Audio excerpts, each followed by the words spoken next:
was second as well to Marco Bezzecchi in that 1000th Grand Prix in front of a bumper race day crowd of over 115,000 fans. And the first flyer starts, Matt. There's going to be fireworks here.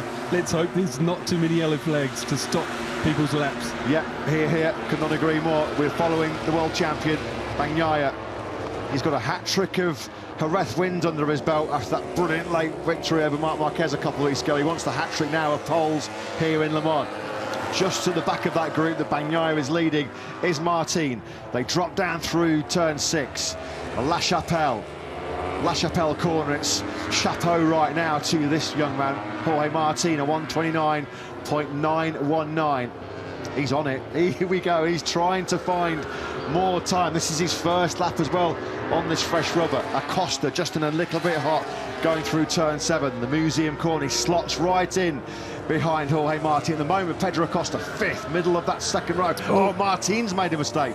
Just bringing a little bit hot down and into garage there. That first gear tight. Double apex right-hander. So easy to do, like I keep saying, and you see the front tyre getting squashed, trying to stop that bike.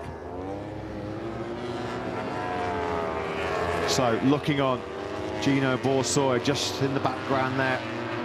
Angel Martin, Jorge's father.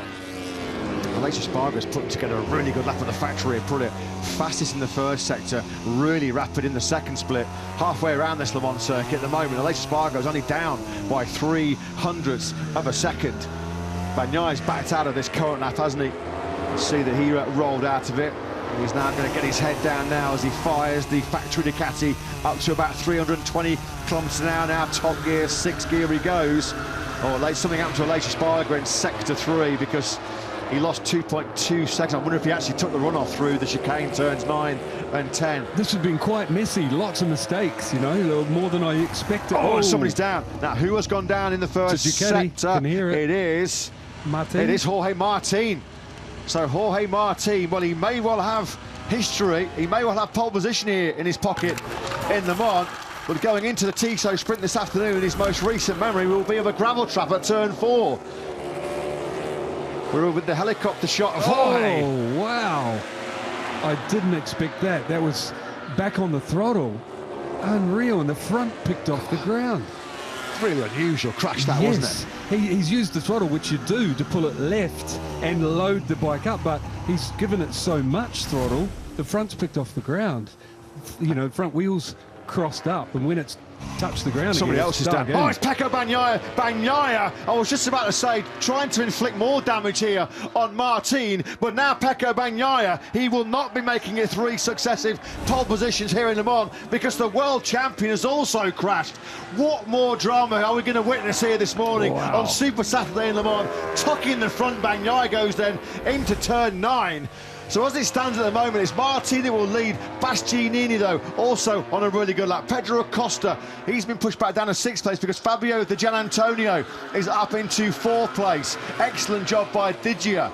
At the moment, though, the crash at turn 4, that bizarre crash that Martin had, is not costing him pole position. And I think both riders are okay. Luckily, yeah, there's...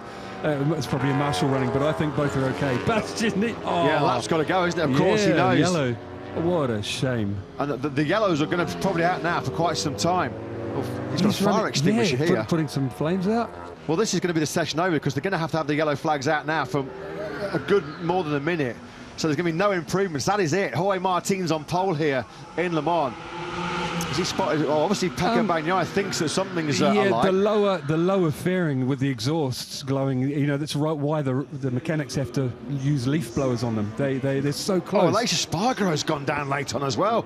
It looks like a pretty big one as well for Aleix Espargaro. He's probably whacked his right hand there, hasn't he? This has been really messy, hasn't it? From the outlap, loads of mistakes. Everyone right on the limit.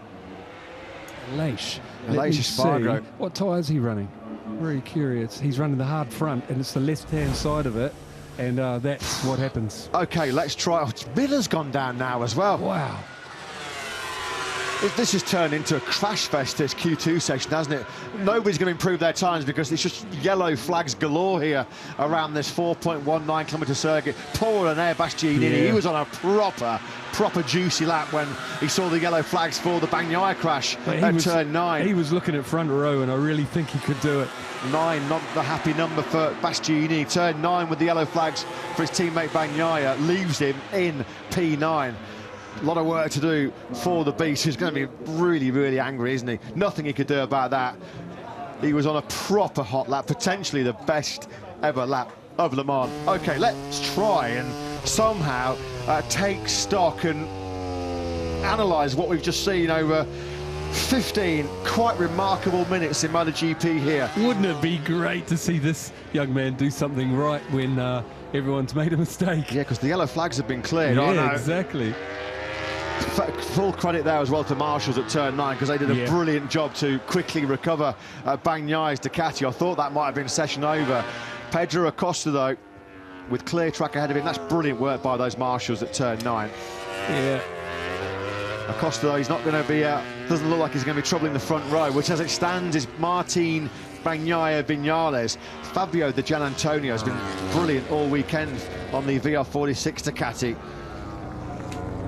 I'm thinking left side of the hard front, Matt. Could be, yeah. You know, for relation, Bagnaia. Jorge Martin's was very odd. I mean, it was either he gave it too much throttle between the chicane and picked the front off the ground and caused that, which is, you know, possible, especially but before electronics. Either that or electronics for some reason weren't working, you know, correct at the time. Oh, buzzing down in Pertamina Enduro Racing, because they've just seen Bez. Good boy, the race winner here in Le Mans 12 months ago, go up to 5th with a late lap. He must have been worried that the yellow flags were going to cost him there. 1:30.553, so relief for Bez that he could get out and do another lap.